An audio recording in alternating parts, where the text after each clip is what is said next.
Hello दोस्तों, आज है 14 जनवरी 2025 दिन मंगलवार का। हिंदी तिथि माघ कृष्ण प्रतिपदा। और आइए बात करते हैं आज के मुख्य समाचार, बड़ी खबरें, देश और दुनिया का ताजा अपडेट लेकर हाजिर हो गए। हर रोज की तरह आज का ये वीडियो भी बहुत ही ज्यादा महत्वपूर्ण होने वाला है। काम की बड़ी खबरें, अपडेट जानकारियां देखेंगे, देश के अलग अलग राज्यों की ओर से बड़ी खबरें जानेंगे। वीडियो को आप पूरा ध्यान से आखिर तक जरूर देखते रहिएगा, है ना। तो बिना टाइम विलंब के शुरुआत करते हैं आज की पहली बड़ी खबर। सबसे पहले तो आप सभी दोस्तों और मित्रों को हमारी टीम की ओर से मकर संक्रांति की ढेर सारी शुभकामनाएं, बहुत बहुत बधाइयां। मकर संक्रांति के दिन स्नान दान का शुभ मुहूर्त। वैसे आपको बताएं, आज सुबह से शाम तक पर्व का पुण्य काल रहेगा। आज सुबह 8:55 पर सूर्य धनु राशि से मकर राशि में प्रवेश करेंगे। सुबह राशि परिवर्तन करने से संक्रांति का जो पुण्य काल है वो सूर्योदय से सूर्यास्त तक, यानी सुबह 7:21 से शाम 5:50 तक रहेगा। और महापुण्य काल के समय की बात करें तो आज सुबह 9:03 से 10:52 तक रहेगा। यानी इस दौरान धर्म पुण्य कार्य करना सबसे अधिक फलदायी रहने वाला है। और ऐसा माना जाता है कि आज के दिन जरूरतमंदों को दान करने से उसका 100 गुना पुण्य फल प्राप्त होता है। यानी आज 14 जनवरी को मकर संक्रांति का त्योहार मनाया जा रहा है। धार्मिक मान्यताओं के अनुसार मकर संक्रांति के दिन से मलमास भी समाप्त होता है, उत्तरायण की शुरुआत होती है और इसे देवताओं का दिन भी कहा जाता है। मकर संक्रांति से एक महीने से रुके हुए विवाह और मांगलिक कार्य भी फिर से शुरू हो जाएंगे। आज मकर संक्रांति के दिन आप काले तिल, घी और काले कंबल का भी दान कर सकते हैं। अगर आप कुंडली में अशुभ ग्रहों के प्रभाव को खत्म करना चाहते हैं तो आज मकर संक्रांति के दिन स्नान, ध्यान, पूजा, जप तप के बाद आज काले कंबल का दान कर सकते हैं। इस उपाय को करने से शनिदेव भी प्रसन्न होते हैं और महादेव की भी विशेष कृपा बरसती है, मनचाही मुराद पूरी होती है। अगर आप अपने जीवन में सुखों में वृद्धि करना चाहते हैं तो मकर संक्रांति के दिन आज घी का दान भी आप अवश्य कर सकते हैं। घी के दान करने से कुंडली में शुक्र मजबूत होता है, साथ ही चंद्र की स्थिति भी अच्छी होती है। कुंडली में अगर चंद्र और शुक्र मजबूत होता है तो जातक को सभी प्रकार के सुखों की प्राप्ति होती है और मानसिक तनाव से मुक्ति मिलती है। भगवान शिव की विशेष कृपा हासिल होती है। इसके अलावा मकर संक्रांति के दिन काले तिल का दान करने से सूर्य देव की कृपा बरसती है। करियर और कारोबार में मन मुताबिक सफलताएं हासिल होती हैं, साथ ही सभी बिगड़े काम भी बन जाते हैं। कुंडली में सूर्य मजबूत होने से आत्मबल में वृद्धि होती है। इसके अलावा शारीरिक और मानसिक कष्टों से भी मुक्ति मिलती है, इसलिए आज काले तिल का दान भी आप कर सकते हैं। चलिए आगे बढ़ते हैं। बड़ी खबर देखिए, महाकुंभ में 1,65,00,000 श्रद्धालुओं ने डुबकी लगाई है। सुबह 4 बजे से 44 घाटों पर स्नान चला। 12 किलोमीटर पैदल चलकर संगम पहुंचे लोग। महाकुंभ का शुभारंभ हो चुका है। पौष पूर्णिमा पर सुबह 4 बजे से पहला स्नान चला। सरकारी आंकड़ों के मुताबिक 44 घाटों पर पहले दिन 1,65,00,000 श्रद्धालुओं ने डुबकी लगाई। भक्तों पर हेलीकॉप्टर से फूलों की बरसात भी की गई। वहीं आपको बताएं कि महाकुंभ 144 साल में दुर्लभ खगोलीय संयोग में हो रहा है और ये वही संयोग है जो समुद्र मंथन के दौरान बना था। देश के कोने कोने से भक्त प्रयागराज पहुंच रहे हैं। वहीं महाकुंभ की शुरुआत पर प्रधानमंत्री नरेंद्र मोदी ने भी खास संदेश दिया है। कहा कि मुझे खुशी हो रही है कि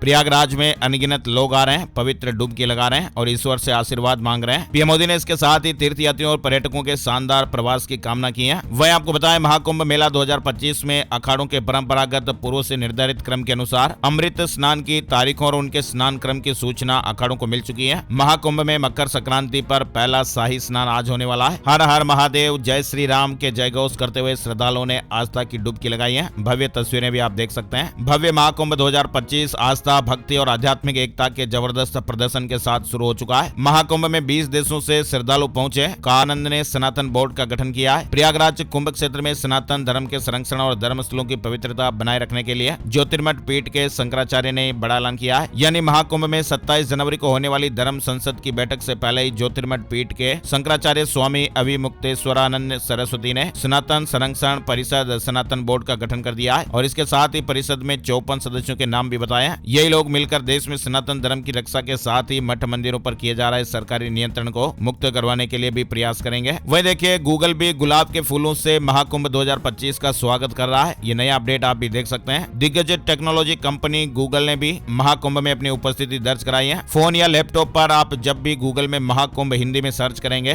तो आपका स्क्रीन गुलाबी फूलों की पंखुड़ियों से भर जाएगा, जिस तरह से आप स्क्रीन पर देख पा रहे हैं। चलिए अब आगे बढ़ते हैं। बड़ी खबर देखिए, मथुरा कृष्ण जन्मभूमि शाही ईदगाह विवाद से जुड़ी खबर। मुस्लिम पक्ष की याचिका पर 15 जनवरी को सुप्रीम कोर्ट में सुनवाई होगी। हज को लेकर भारत और सऊदी अरब में समझौता हुआ है। भारत से बड़ी संख्या में लोग हज पर जाते हैं और इसी के मद्देनजर एक समझौता सऊदी अरब और भारत के बीच हुआ है। भारत के तीर्थ यात्रियों के लिए हज यात्रा की यात्रा अच्छी हो, इसी मकसद से हज 2025 नाम से एक द्विपक्षीय समझौता हुआ है। वहीं आपको बताएं, सऊदी अरब ने 2025 के लिए भारत का हज कोटा 1,75,025 तय किया है। यानी भारत से इतनी बड़ी संख्या में लोग सऊदी अरब हज के लिए जा पाएंगे। हज यात्रा के लिए भारत और सऊदी अरब के बीच ये बड़ा समझौता हुआ। पीएम मोदी ने कहा कि इस संबंध और मजबूत होंगे। राहुल गांधी ने दिल्ली के सेलमपुर में जनसभा को संबोधित किया। उन्होंने कहा कि देश में विचार विचारधारा की लड़ाई चल रही है। कांग्रेस की सरकार आई तो जाति जनगणना करवाएंगे। साथ ही खबर है कि 18 जनवरी को राहुल गांधी बिहार आएंगे। चुनाव को लेकर कांग्रेस की रणनीति जोर पकड़ने वाली है। और बड़ी खबर महाराष्ट्र से आ रही है। महाराष्ट्र में नवी मुंबई के खारघर में पिछले 12 सालों से बन रहा इस्कॉन मंदिर आखिरकार बनकर पूरी तरह से तैयार हो चुका है। कुल 9 एकड़ में फैला यह एशिया का दूसरा सबसे बड़ा इस्कॉन मंदिर है। पीएम मोदी 15 जनवरी को इस मंदिर का लोकार्पण करेंगे। जापान में भूकंप आया, बड़ी खबर आ रही है। नए साल में दूसरा सबसे बड़ा भूकंप देखने को मिला है। जापान में 6.9 तीव्रता के भूकंप के झटके महसूस हुए और इसके बाद वहां सुनामी की चेतावनी भी जारी कर दी गई। ड्राइविंग लाइसेंस रद्द होने को लेकर एक बड़ी खबर आ रही है। बिहार में ट्रैफिक नियमों का उल्लंघन करने वाले 10,000 से अधिक वाहन चालकों का ड्राइविंग लाइसेंस निलंबित या फिर रद्द किया जाएगा। कुछ नियम है जिनके उल्लंघन पर यह कार्रवाई हो रही है, जैसे हेलमेट और सीट बेल्ट वगैरह नहीं लगा रहे हैं, लाल बत्ती का उल्लंघन कर रहे हैं, दोपहिया वाहनों पर 3 सवारियां बिठा रहे हैं और गलत दिशा में वाहन चला रहे हैं। नाग MK2 का सफल परीक्षण हुआ है। दुश्मन के टैंकों को निशाना बनाएगी स्वदेशी anti tank guided missile. Bharat ने बांग्लादेश के डिप्टी हाई कमिश्नर को तलब किया है। बांग्लादेश ने बॉर्डर पर फेंसिंग को अवैध बताया था। भारत बांग्लादेश बॉर्डर पर फेंसिंग के विवाद को लेकर भारत ने सोमवार को बांग्लादेश के डिप्टी हाई कमिश्नर नूरुल इस्लाम को तलब किया है। इससे पहले रविवार को बांग्लादेश ने भारतीय हाई कमिश्नर को सम्मन किया था। बड़ी खबर देखिए, CAG रिपोर्ट पर हाईकोर्ट ने कहा कि दिल्ली सरकार की ईमानदारी पर संदेह। CAG रिपोर्ट को लेकर सोमवार को हाईकोर्ट ने आतिशी सरकार को फटकार लगाई है। प्रधानमंत्री नरेंद्र मोदी ने सोनमार्ग टनल का इनॉग्रेशन कर दिया है। पीएम मोदी ने कहा कि वादा निभाता हूं, टनल बनने से लोगों को ऑल वेदर कनेक्टिविटी मिलेगी। टनल का इनॉग्रेशन करते हुए पीएम मोदी ने कहा कि जम्मू कश्मीर की लद्दाख की एक और बहुत पुरानी डिमांड पूरी हो गई है।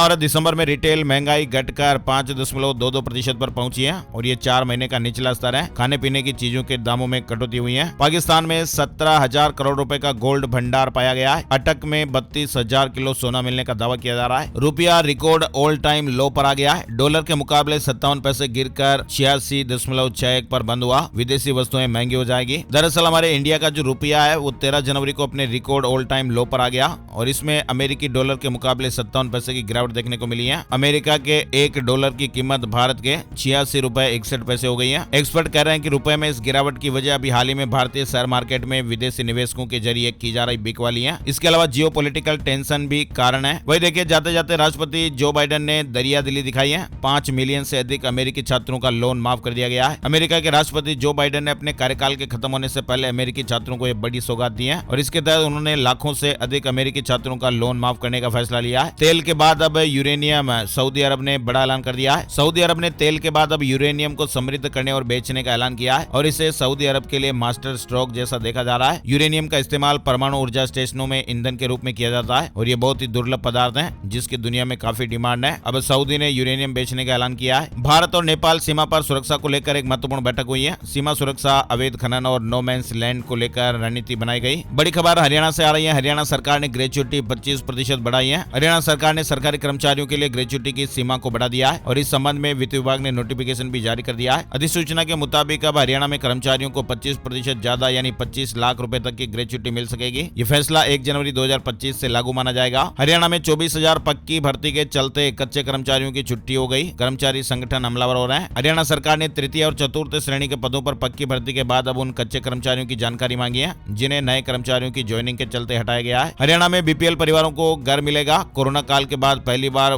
पोर्टल खुल गया है। वहीं देखिए, हरियाणा में MBBS परीक्षा में घोटाला देखने को मिला है। पेपर पास कराने के बदले 5 लाख रुपए तक लिए। 2 कर्मचारियों को सस्पेंड किया गया है। 3 की सेवाएं रोकी गई है। पंजाब हरियाणा बॉर्डर पर प्रदर्शन कर रहे किसानों के साथ SKM नेताओं की बैठक हुई है। SKM किसान संगठनों ने बैठक के बाद एकजुट होकर लड़ने पर जोर दिया है और इस बैठक में यह तय हुआ कि एकजुट लड़ाई की रूपरेखा तैयार करने के लिए 18 जनवरी को एक और बैठक आयोजित की जाएगी। बिटकॉइन ने सारे अरमानों को तोड़ दिया है। 1 महीने में 15,67,000 रुपए का नुकसान कराया। coinmarket.com के आंकड़ों के अनुसार बिटकॉइन की कीमत में सोमवार को बड़ी गिरावट देखने को मिली। आम लोगों को बड़ी राहत। एक हफ्ते में प्याज की कीमतों में भारी गिरावट आई है। GST अधिकारियों को अब बताना होगा। गिरफ्तारी का आधार लिखित रिसिप्ट भी प्राप्त करनी होगी। यानी GST अधिकारियों को अब किसी भी गिरफ्तार किए गए व्यक्ति को गिरफ्तारी के आधार के बारे में समझाना होगा। गिरफ्तारी के आधार बताने के साथ ही उसे लिखित रूप में रसीद भी देनी होगी। HMPV वायरस से जुड़ा अपडेट देखिए। चिंताओं के बीच अब चीन में इस तरह के वायरस के मामले घटने लगे हैं। वहीं भारत में अब तक HMPV के कुल 17 मामले सामने आ चुके हैं। उड़ीसा में आयुष्मान जन आरोग्य योजना लागू कर दी गई है। उड़ीसा ने भी राज्य में आयुष्मान भारत प्रधानमंत्री जन आरोग्य योजना के कार्यान्वयन के लिए समझौता ज्ञापन पर हस्ताक्षर किए हैं। वहीं उड़ीसा से एक और बड़ी खबर देखिए। इमरजेंसी के दौरान जेल जाने वालों को 20,000 रुपए की पेंशन मिलेगी। उड़ीसा सरकार ने 1971 में इमरजेंसी के दौरान जेल जाने वाले संग्रामियों के लिए ये बड़ी घोषणा की है। सरकार ने इन संग्रामियों को 20,000 रुपए प्रति महीने पेंशन देने का फैसला लिया है। साथ ही इन्हें मुफ्त चिकित्सा सेवाएं भी प्रदान की जाएगी और ये सुविधा 1 जनवरी से लागू हो गई है। उड़ीसा से बजेगा हिंदू राष्ट्र का बिगुल, बागेश्वर बाबा धीरेन्द्र शास्त्री ने बड़ा बयान दिया है। उड़ीसा से हिंदू राष्ट्र के निर्माण का आह्वान किया है। वहीं बिहार से एक बड़ी खबर आ रही है। जहानाबाद की एक बेटी ने वर्ल्ड रिकॉर्ड बनाया है। एक प्रतियोगिता हुई जिसमें महाकुंभ का झंडा लेकर 13,000 फीट की ऊंचाई से छलांग लगाकर वर्ल्ड रिकॉर्ड बनाया है। बिहार के जहानाबाद की इस बेटी का नाम अनामिका शर्मा है और इसने बैंकॉक में एक पैराशूट छलांग प्रतियोगिता हुई थी जिसमें ये वर्ल्ड रिकॉर्ड बनाया। आईसीएआई की ओर से सीए फाइनल, इंटरमीडिएट एवं फाउंडेशन मई 2025 एग्जाम शेड्यूल की घोषणा कर दी गई है। एग्जाम डेट के साथ ही आईसीएआई की ओर से रजिस्ट्रेशन डेट का ऐलान भी कर दिया गया है। साथ ही बड़ी खबर बिहार से आ रही है। अब नॉन इंजीनियरिंग स्नातक के छात्र भी अप्रेंटिसशिप कर सकेंगे। जेपी विश्वविद्यालय से परंपरागत विषयों में स्नातक उत्तीर्ण करने वाले छात्र छात्राओं को अप्रेंटिसशिप कराया जाएगा। 12 महीने की अप्रेंटिसशिप ट्रेनिंग होगी और इस अवधि में 9,000 रुपए हर महीने की प्रोत्साहन राशि भी मिलेगी। बिहार में सभी पेट्रोल पंपों की जांच की जाएगी। कमी मिली तो लाइसेंस भी सस्पेंड हो सकता है, निर्देश जारी किए गए। महिला और पुरुष के लिए अलग अलग शौचालय, यूरिनल पेयजल की व्यवस्थाएं भी पड़ताल की जाएगी। 15 दिनों में अगर कोई कमियां सुधार नहीं हुआ तो लाइसेंस निलंबन और आवंटन रद्द करने की कार्रवाई भी हो सकती है। बिहार में सरकारी अफसरों और कर्मचारियों की संपत्ति को लेकर भी बड़ा आदेश, 12 फरवरी तक ये काम करना पड़ेगा। बिहार में मंत्रियों के संपत्ति की जानकारी सार्वजनिक होने के बाद अब सरकारी अधिकारी और कर्मचारियों को भी अपनी संपत्ति की जानकारी देनी होगी और इसके लिए आदेश भी जारी कर दिए गए। 12 फरवरी तक अधिकारियों और कर्मचारियों से चल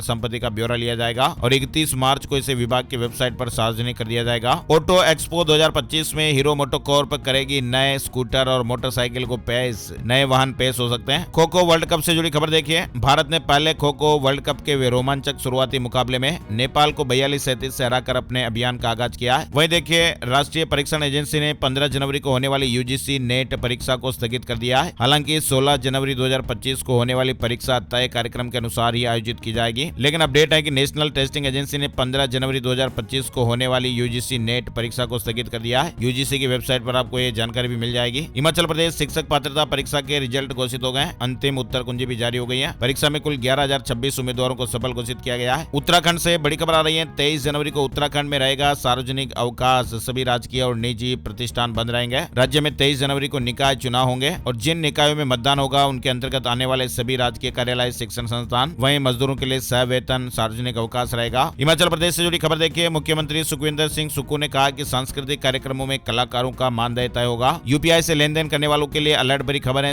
एसबीआई ने चेतावनी जारी की है। भारत में जितनी तेजी से डिजिटलीकरण हो रहा है उतनी तेजी से देश भर में साइबर फ्रॉड के मामले भी बढ़ रहे हैं। जब तक लोग एक तरह के फ्रॉड को लेकर जागरूक होते हैं तब तक फ्रॉड करने वाले लोग एक नया तरीका सामने ले आते हैं और आजकल के दिनों में यूपीआई के नाम से होने वाले फ्रॉड के मामले भी तेजी से बढ़ रहे हैं। इसलिए अगर आप भी यूपीआई से लेन देन करते हैं तो सावधान रहें। H-1B वीजा पर डोनाल्ड ट्रंप की नीति से टूटे भारतीयों के सपने, जॉब ऑफर वापस ले रही कंपनियां। उत्तराखंड में सोलर उद्यमियों को जीएसटी पंजीकरण में छूट मिलेगी। झारखंड सरकार ने भी ऐलान किया राज्य में 1,000 नए हॉस्पिटल खुलेंगे, कई तरह की सुविधाएं दी जाएगी। छत्तीसगढ़ में 65,000 करोड़ रुपए निवेश करेगा अडानी ग्रुप, कई जिलों को फायदा मिलेगा। वहीं सुप्रीम कोर्ट ने अलर्ट जारी किया है, फर्जी वेबसाइट से दूर रहें, चुटकियों में आपका बैंक अकाउंट खाली हो सकता है। दरअसल बढ़ते स्कैम को देखते हुए सुप्रीम कोर्ट ने एक पब्लिक नोटिस जारी किया है और इसमें फर्जी वेबसाइट से बचने की सलाह दी गई है। उत्तर प्रदेश से बड़ी खबर, योगी सरकार इस साल फिर बढ़ाएगी गन्ना मूल्य, एफआरपी बढ़ाने पर सहमति बन गई है। कैबिनेट जल्दी फैसला लेगी। जेएसडब्ल्यू सीमेंट को आईपीओ लाने की सेबी ने मंजूरी दे दी है। 4,000 करोड़ रुपए जुटाने के लिए सेबी की मंजूरी मिल गई है। आईटी कंपनी HCL टेक्नोलॉजी का अक्टूबर-दिसंबर TMI में कंसोलिडेटेड नेट प्रॉफिट यानी शुद्ध मुनाफा सालाना आधार पर 5.54% बढ़कर 4,591 करोड़ रुपए हो गया। शेयर मार्केट न्यूज अपडेट में आपको बताएं, 13 जनवरी को शेयर बाजार में लगातार चौथे कारोबारी दिन गिरावट रही। सेंसेक्स 1,048 अंक की गिरावट के साथ 76,330 पर बंद हुआ। निफ्टी में 345 अंकों की गिरावट रही और ये 23,085 के स्तर पर बंद हुआ है। दिल्ली वेदर अपडेट में देखिए, दिल्ली में ठिठुरन के बीच घना कोहरा भी देखने को मिल रहा है और अगले 2 दिनों के लिए फिर से येलो अलर्ट है। हल्की बारिश के आसार भी हैं। राजस्थान के भीलवाड़ा में स्कूलों का समय बदला, 14 से 16 जनवरी तक सुबह 10 बजे से 4 बजे तक स्कूल चलेंगे।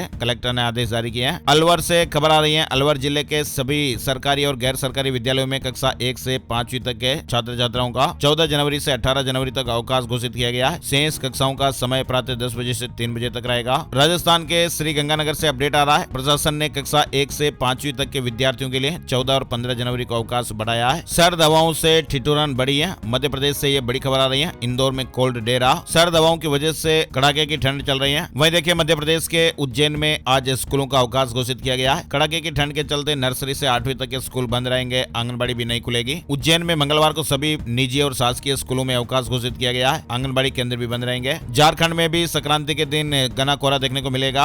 आसमान में बादलों का डेरा। झारखंड के मौसम में भी फिर बदलाव शुरू हो गया है। वहीं हरियाणा में 2 दिन लगातार बारिश देखने को मिल सकती है। हिमाचल प्रदेश, लद्दाख समेत 4 जगहों पर बर्फ पिघलने से ठंड बढ़ेगी। बर्फीली हवाओं से शीतलहर और बढ़ने का अनुमान है। हरियाणा में 2 दिन लगातार बारिश होगी। मौसम विभाग ने 15 और 16 जनवरी के लिए बारिश का अलर्ट जारी किया है। चंडीगढ़ समेत पंजाब के 11 जिलों में शीतलहर का अलर्ट है। हिमाचल प्रदेश के मैदानी इलाकों में घना कोहरा देखने को मिल रहा है। 50 मीटर तक विजिबिलिटी। 15 जनवरी से फिर बारिश और बर्फबारी का दौर चालू होगा। उत्तराखंड मौसम अपडेट देखिए। बारिश और बर्फबारी के बाद मौसम साफ हुआ है। देहरादून में सुबह की शुरुआत धूप से हुई। और राजस्थान में जयपुर में दिया कुमारी, जोधपुर में जोगाराम पटेल ध्वजारोहण करेंगे। 26 जनवरी समारोह के लिए मंत्रियों को जिले अलॉट हुए हैं। वहीं राज्य स्तरीय समारोह उदयपुर में होगा। जयपुर एयरपोर्ट के पास 13 कॉलोनियों में पतंगबाजी पर रोक लगा दी गई है। इलाके में रहने वाले लोगों को नोटिस भी जारी किया गया है। जयपुर के मणिपाल हॉस्पिटल ने चिकित्सा के क्षेत्र में एक नया इतिहास रच दिया है। अस्पताल में दुनिया की पहली रोबोटिक कार्डियक टेली सर्जरी सफलतापूर्वक की गई। यानी दुनिया में पहली बार रोबोटिक कार्डियक टेली सर्जरी हुई है। जयपुर में 286 किलोमीटर दूर बैठे डॉक्टर ने मरीज की हार्ट सर्जरी की। दोनों ऑपरेशन सफल हैं। वहीं बड़ी खबर है, देवली उनियारा विधानसभा उपचुनाव राजस्थान में सेक्टर मजिस्ट्रेट अमित चौधरी को थप्पड़ मारने के मामले में नगरफोर्ट थाना पुलिस ने सोमवार को चालान पेश कर दिया। इधर खबर है कि नरेश मीणा छात्र राजनीति से जुड़े एक मामले में बरी हुए हैं। थप्पड़ कांड में जमानत याचिका लगाकर कहा कि हिंसा में कोई हाथ नहीं। राजस्थान में 10वीं और 12वीं की बोर्ड एग्जाम की तारीखें बदली हैं। रीट के कारण अब 6 मार्च से शुरू होंगी परीक्षाएं। वहीं देखिए, राजस्थान में 1 अप्रैल से एडमिशन, 1 जुलाई से पढ़ाई। सरकारी स्कूलों में विद्यार्थियों की संख्या बढ़ाने के लिए अभी से शिक्षा विभाग जुट गया है। मध्य प्रदेश में 18 और जिलों में बीजेपी अध्यक्ष घोषित कर दिए गए हैं। मकर संक्रांति पर आज भोपाल और इंदौर में छुट्टी। सरकारी ऑफिस भी बंद रहेंगे, स्कूल भी नहीं खुलेंगे, आदेश जारी हो गए। भोपाल में आज 14 जनवरी को लोकल हॉलीडे रहेगा। इंदौर में भी मकर संक्रांति पर छुट्टी रहेगी। और मध्य प्रदेश के उज्जैन समेत 17 धार्मिक नगरों में शराबबंदी होगी। सीएम मोहन यादव ने कहा कि साधु संतों से सुझाव मिले, नई आबकारी नीति में अमल में लाया जाएगा। मध्य प्रदेश में राज्य अधिकारी कर्मचारी संयुक्त संघर्ष मोर्चा का गठन। जनवरी अंत में सरकार को 12 सूत्रीय मांग पत्र सौंपा जाएगा। मध्य प्रदेश अधिकारी कर्मचारी संयुक्त मोर्चा की बड़ी तैयारी। पुरानी पेंशन समेत 48 तरह की मांगों को लेकर 4 चरणों में आंदोलन। 16 जनवरी से इसकी शुरुआत होने वाली है। यानी मध्य प्रदेश में सरकारी कर्मचारियों ने, विभिन्न संगठनों ने अपनी मांगों को लेकर एक बड़ा आंदोलन छेड़ने की तैयारी कर ली है। पंजाब लुधियाना से एक बड़ी खबर आ रही है। लुधियाना में हार्पिक और लाइजोल बनाने वाली एक फर्जी कंपनी का भंडाफोड़ हुआ है। और हिमाचल प्रदेश में एकलव्य विद्यालयों में एडमिशन के लिए एग्जाम अनुसूचित जनजाति छात्र 3 फरवरी 2025 तक निःशुल्क ऑनलाइन आवेदन कर सकते हैं। बिहार समस्तीपुर के लोगों को एक बड़ी खुशखबरी मिल गई है। 937 करोड़ रुपए की सौगात मिली है और इन नई घोषणाओं से शहर की सूरत और भी बदल जाएगी। बिहार से बड़ी खबर है, बिहार सरकार के कृषि विभाग में जल्द ही विभिन्न पदों पर 3000 नियुक्तियां होने वाली हैं। बिहार में रेरा बिहार ने प्रोजेक्ट की और प्रमोटरों की ताजा रैंकिंग जारी की है। आइए अब आपको बताते हैं gold price today, silver price today, सोने चांदी के भाव। सोने में बढ़त, चांदी में गिरावट दर्ज हुई है। 10 ग्राम 24 कैरेट सोना 290 रुपए बढ़कर 78,308 रुपए पर पहुंच गया है। वहीं 1 किलो चांदी की कीमत 468 रुपए घटकर 89,800 रुपए प्रति किलो पर रही है। और चलते चलते अब एक नजर आज के राशिफल पर। 14 जनवरी मंगलवार के ग्रह नक्षत्र स्थिर और वर्धमान योग बना रहे हैं, जिससे मेष राशि के लोगों को निवेश से फायदा मिलेगा। मिथुन राशि के लोगों को रुका हुआ पैसा मिल सकता है। कर्क राशि वालों के ज्यादातर काम बिना रुकावट पूरे हो सकते हैं। तुला राशि के नौकरी पेशा लोगों को मनचाहा काम मिलने से तनाव दूर हो सकता है। वृश्चिक राशि वालों का अधूरा काम पूरा हो सकता है। मकर राशि के नौकरी पेशा लोगों को नई संभावनाएं मिल सकती हैं। मीन राशि वालों के लिए भी आज अच्छा दिन रहेगा और इसके अलावा बाकी राशियों पर सितारों का मिला जुला असर रहेगा। तो ये थे दोस्तों आज के मुख्य समाचार, बड़ी खबरें, हेडलाइंस और सुर्खियां, अपडेट। वीडियो कैसा लगा कमेंट करके जरूर बताइएगा। अपने यार दोस्तों, मित्रों, जान पहचान वालों के साथ भी इस वीडियो को आप फेसबुक और व्हाट्सएप पर जरूर शेयर कर दीजिएगा। एक और नई जानकारी और अपडेट वीडियो में फिर मिलेंगे। तब तक के लिए जय हिंद, जय भारत, वंदे मातरम।